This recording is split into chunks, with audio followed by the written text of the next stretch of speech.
آج ہم ایک بہت ہی طاقتور خطبے کی بات کریں گے۔ ایک ایسا خطبہ جو ہماری زندگی کے 3 اہم پہلوؤں کو چھوتا ہے: غلطیاں، معافی اور سب سے بڑھ کر ہم دوسروں کے بارے میں کیا سوچتے ہیں اور کیسے فیصلے کرتے ہیں۔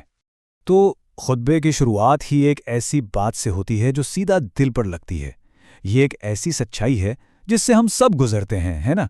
یہ ماننا کہ ہم انسان ہیں، ہم سے غلطیاں ہوتی ہیں، اور کبھی کبھی ان غلطیوں سے جو تکلیف ہوتی ہے وہ بھی بہت گہری ہوتی ہے۔ اچھا، تو یہی وہ نقطہ ہے جہاں سے پہلا موضوع شروع ہوتا ہے، یعنی انسان کی غلطی اور پھر اللہ کی رحمت۔ ان دونوں کے درمیان جو ایک گہرا تعلق ہے، آئیے اسے سمجھتے ہیں۔ دیکھیں، ہم اپنی روزمرہ کی زندگی میں کتنی کوشش کرتے ہیں نا، اپنے رشتوں کو بچانے کے لیے، دوستوں کو منانا، شادیوں میں جانا، بس اس ایک ڈر سے کہ کہیں کوئی ہم سے ناراض نہ ہو جائے۔ لیکن یہاں ایک بہت بڑا سوال اٹھایا گیا ہے کہ جب ہمارا سب سے بنیادی، سب سے اہم رشتہ یعنی اللہ کے ساتھ تعلق جب وہ کمزور پڑ جائے تو پھر کیا دنیا کی کوئی طاقت، کوئی پیسہ، کوئی بھی رشتہ کام آ سکتا ہے؟ نہیں، بالکل نہیں۔ اور اب جو بات آ رہی ہے نا، وہ واقعی بہت دلچسپ ہے کہ اللہ کی طرف سے جو معافی ہے وہ کوئی سخت حساب کتاب نہیں ہے، بلکہ اسے ایک بے پناہ خوشی کے طور پر بیان کیا گیا ہے۔ اس بات کو سمجھانے کے لیے ایک بڑی زبردست مثال دی گئی ہے۔ ذرا تصور کریں، ایک آدمی ہے جو ایک لمبے چوڑے ویران صحرا سے گزر رہا ہے۔ اس کی زندگی کی کل کائنات، کھانا، پانی، سب کچھ بس اس کے ایک اونٹ پر لدا ہوا ہے۔ وہ تھوڑی دیر آرام کرنے کے لیے رکتا ہے اور اس کی آنکھ لگ جاتی ہے۔ جب وہ اٹھتا ہے تو اونٹ غائب ہے۔ اب وہ پاگلوں کی طرح اسے ڈھونڈتا ہے، لیکن آخرکار تھک ہار کر موت کا انتظار کرنے لیٹ جاتا ہے۔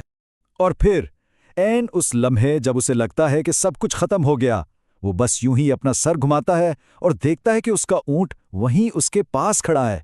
سوچیے اس کو کیسا محسوس ہوا ہوگا، وہ خوشی، وہ راحت جو زندگی بچا دے۔ تو اصل نقطہ یہی ہے کہ جب کوئی انسان، کوئی بندہ سچے دل سے اللہ کی طرف پلٹتا ہے نا، تو اللہ کو اس صحرا والے آدمی سے بھی کئی گنا زیادہ خوشی ہوتی ہے۔ یعنی ایک بھٹکے ہوئے کی واپسی پر غصہ نہیں، بلکہ بے انتہا خوشی منائی جاتی ہے۔ یہاں ایک بہت اہم بات واضح کی گئی ہے کہ توبہ صرف منہ سے کچھ الفاظ کہہ دینا نہیں ہے، یہ کوئی رسم نہیں ہے، بلکہ یہ دل سے، سچے دل سے اللہ کی طرف واپس پلٹنے کا نام ہے، اور اس پکے ارادے کے ساتھ کہ وہ غلطی دوبارہ نہیں کرنی۔ چلیں اب ایک قدم آگے بڑھتے ہیں۔ اللہ کے ساتھ ہمارے تعلق کی بات تو ہوگی، اب بات کرتے ہیں ایک دوسرے کے ساتھ ہمارے تعلق کی۔ اور یہاں ہمیں خبردار کیا گیا ہے ایک بہت بڑے خطرے سے، اور وہ ہے دوسروں پر جلد بازی میں فیصلے صادر کرنا۔ اس کو سمجھانے کے لیے حضرت حسن بصری کا ایک بڑا مشہور واقعہ سنایا جاتا ہے۔ فرض کریں کوئی دیکھتا ہے کہ ایک آدمی دریا کنارے ایک عورت کے ساتھ بیٹھا ہے اور پاس میں ایک بوتل بھی رکھی ہے۔ فوراً ذہن میں کیا آئے گا؟ یہی کہ وہ کوئی گناہ کر رہا ہے۔ لیکن حقیقت کیا تھی؟ وہ اپنی ماں کے ساتھ تھا، اور بوتل میں پانی نہیں، سرکہ تھا، اور وہ دونوں وہاں تھکے ہارے مسافروں کی خدمت کرنے بیٹھے تھے۔ بالکل اسی طرح ایک اور مثال دی جاتی ہے۔ ایک تاجر کو حج کے دوران تجارت کرتے ہوئے دیکھا گیا۔ لوگ کیا کہیں گے کہ یہ کتنا دنیا دار آدمی ہے، حج پر آ کر بھی پیسے کما رہا ہے۔ لیکن اصل کہانی کیا تھی؟ حج کے بعد اس نے اپنا سارا منافع غریبوں میں بانٹ دیا اور سینکڑوں غریب حاجیوں کے سفر کا پورا خرچ اٹھایا۔ بات وہی ہے، جو دکھتا ہے وہ ہمیشہ سچ نہیں ہوتا۔ یہاں ہمیں سیدھا سیدھا چیلنج کیا گیا ہے کہ ہم دوسروں کو گناہگار کہہ کر ان پر فتوے لگانے میں اتنی جلدی کیوں کرتے ہیں؟ یہ ذمہ داری ہمیں کس نے دی ہے کہ کون جنتی ہے اور کون نہیں؟ تو پیغام بالکل صاف ہے۔ جب اللہ خود لوگوں کو بدلنے کا، سدھرنے کا موقع دے رہا ہے، تو ہم کون ہوتے ہیں ان کے لیے دروازے بند کرنے والے؟ ہمیں بھی انہیں وہ موقع دینا چاہیے، ہمیں دوسروں کے بارے میں اچھا گمان رکھنا چاہیے۔ تو اب تک ہم نے یہ دیکھا کہ کیا نہیں کرنا، یعنی دوسروں پر فیصلے نہیں کرنے۔ اب آخری حصے میں بات ہوگی کہ ہم کیا کر سکتے ہیں، کون سے ایسے کام ہیں جو اللہ کو بہت پسند ہیں۔